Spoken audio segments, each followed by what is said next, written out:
The Tao of Self-Confidence, episode 431.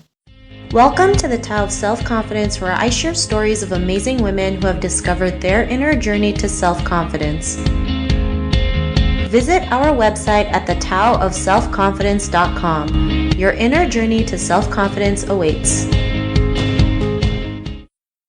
Well, hello friend. Welcome to the Tao of Self-Confidence, where I share stories of amazing women who have discovered their inner journey to self-confidence. I'm your host today, Sheena Yap Chan, and today I have a phenomenal lady on the show today. She runs her own personal development brand called Synchroshakti, and I'm just really excited to have her on and share her story with us today on self-confidence. So without further ado, I'm going to introduce you to Kartika Nair. Kartika, how are you today? Maybe you can fill in a little bit more about yourself to our listeners.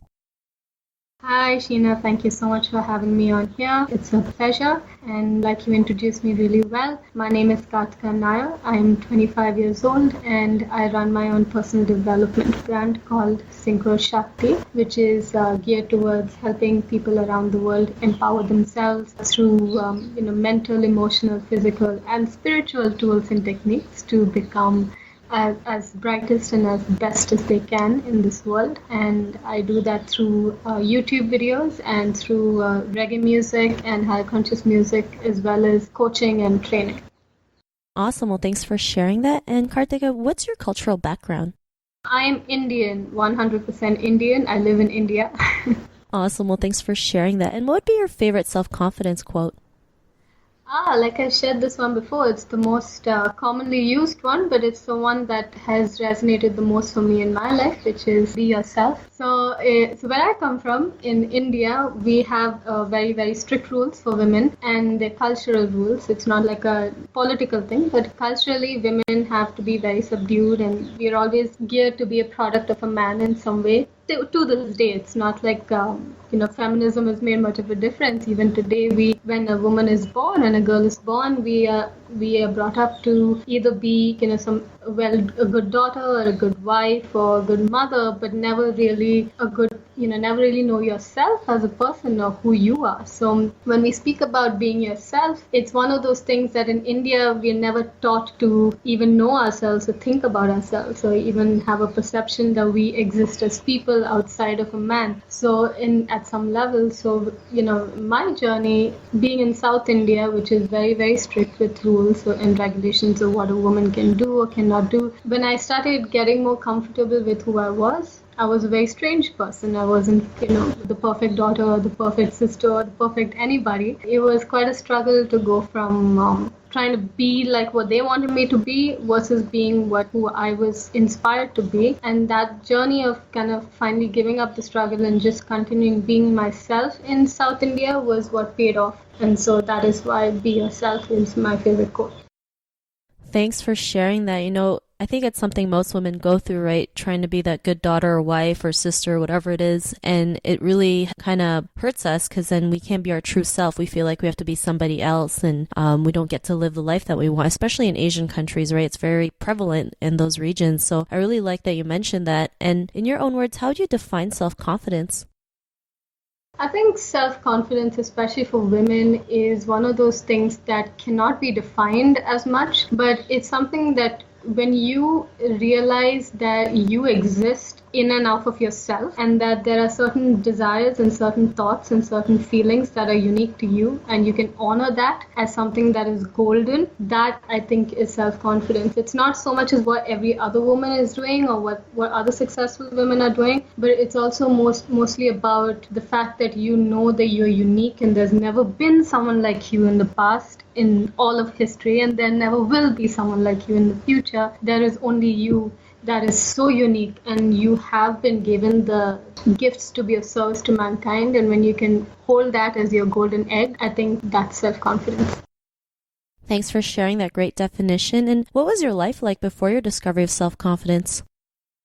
Well, I grew up like many people in my country and in Asia, really mostly trying to please society by trying to get good grades, but not really being able to, and trying to, be pleasing to the boys, like looking good and stuff like that, and still failing miserably. So I grew up with a very low sense of self, very low self-esteem and stuff like that. And it was a lot of struggle for me because I didn't like the fact that I was different. I was the one person who was most against myself for being different in in some capacity. So my life went from feeling really guilty about people even looking at me or people talking to me and not being able to talk to anybody or share my own things that interested me because it was judged negatively at the time. That was what life was like at the time. It was very dark. It was very low self-esteem, actually abysmal, non-existent self-esteem. And then now it's very, very, very, very different. Thanks for sharing that. And I think that's something we all go through, right?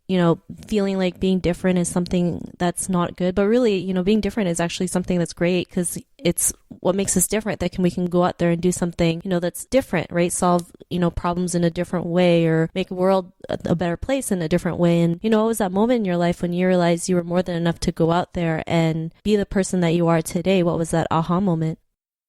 The aha moment was really something that happened. It wasn't really like an aha moment. It was mostly that I just couldn't be like everybody else. I was trying really hard to be like everybody else, but it wouldn't work out. Even if I stopped my music or stopped spirituality, stopped what I wanted to do, it would never go away. It would just keep coming back and coming back and coming back. So I knew that eventually I couldn't really not be myself. And so in just being myself and doing my thing, people started celebrating it, people were writing about it, or it was coming in the papers or in the magazine. So when the people started celebrating what I was doing, and then my family kind of came on board, and then I finally came on board, it just kind of clicked in the moment at the time that, hey, you know what, people appreciate your light, and so don't stop. I think it happened gradually over time.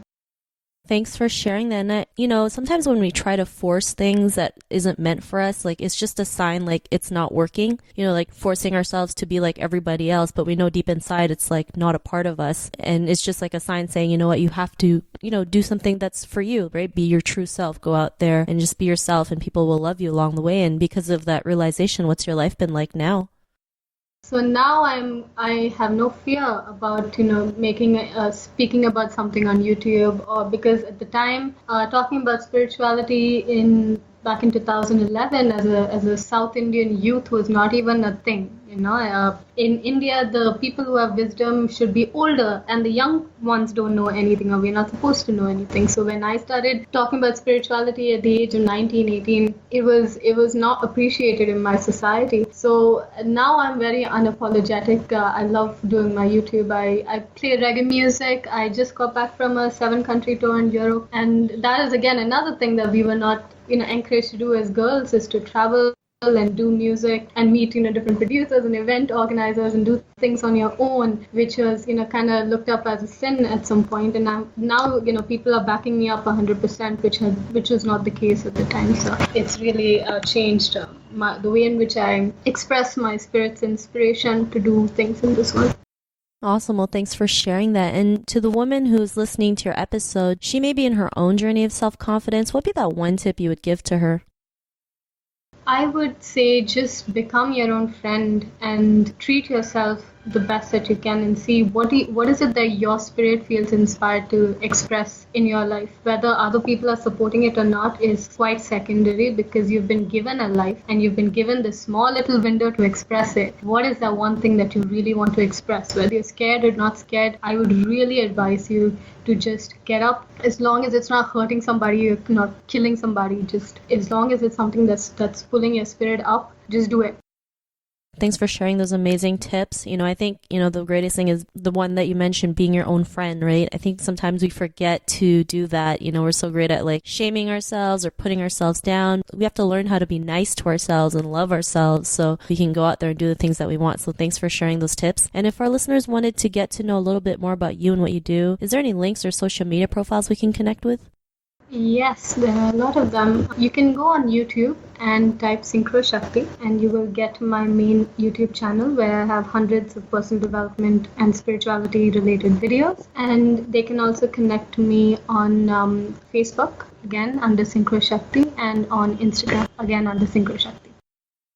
Thanks for sharing that. And to our listeners, if you want to connect with Kartika, you can also head on over to the taoofselfconfidence.com and search for Kartika's name. Her show notes will pop up along with everything else we talked about. And I just want to thank Kartika for taking the time to share her story with us on self-confidence. So thank you so much.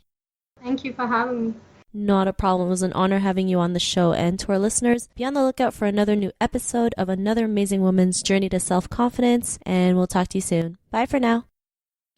Thank you for tuning in to another amazing episode of the Tao of Self-Confidence.